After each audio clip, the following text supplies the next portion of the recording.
ఇట్లా రాలేదు నాకు తెలిసి.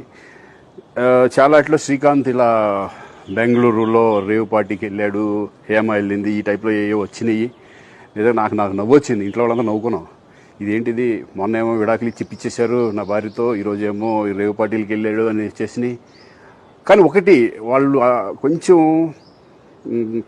తొందరపడ్డంలో ఇది లేదనిపించింది. ఎందుకంటే అతను ఎవరో కానీ కొంచెం నాలాగా ఉన్నాడు. వాడు కొంచెం ఇలా కప్పుకొని, అది గెడ్డం ఉంది, బట్ ఇప్పుడు గెడ్డం నాకు లేదు అని, బట్ గెడ్డంతో నేను షాక్ అయ్యాను. ఇదేంటిది నాలాగా ఉన్నాడు ఏంటి అని నేనే షాక్ అయ్యాను.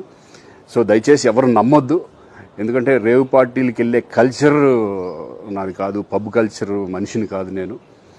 ఒక్కోసారి బర్త్డే పార్టీలకి వెళ్తాము, ఒకవేళ తెలియకుండా ఏదైనా వెళ్ళినా ఒక హాఫ్ అన్ అవర్ నుండి వచ్చేస్తాను తప్పితే అటువంటి ఏమీ లేదు. రేవ్ పార్టీ ఎలా ఉంటుందో కూడా నాకు తెలియదు. సో దయచేసి ఎవ్వరూ ఈ విషయాన్ని నమ్మొద్దు. హ్యాపీగా నేను హైదరాబాద్లో ఉన్నాను, మా ఇంట్లోనే. ఇప్పుడు మా ఇంట్లో నుంచే నేను